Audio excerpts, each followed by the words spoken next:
In this video, I'm going to show you how to buy and sell on Oanda. Now, the first thing you want to do, you want to go to oanda.com and you have to either open a live account or a demo account. And after you do that, your credentials to sign in their trading platform are going to be sent to your email. Then what you have to do is click on those three lines, top right, and click on Trade Online.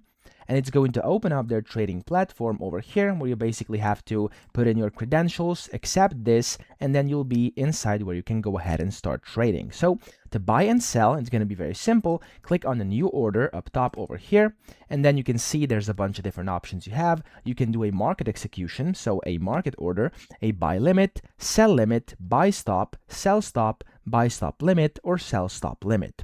Now, after you select which one you want, you can just go ahead and type in the volume, so how much you would like to actually purchase or sell, of course, and then you can go ahead, set your stop losses and take profits if you want to, and also add a comment. And then, of course, whenever you want to actually go ahead and buy or sell, just click on buy over here. It's going to go ahead and buy it for you. There we go. And then whenever you want to sell, click on new order, and you can go ahead and sell just like this. So that's pretty much it. I hope this video helped you out. If it did, please subscribe to the channel and help me out as well.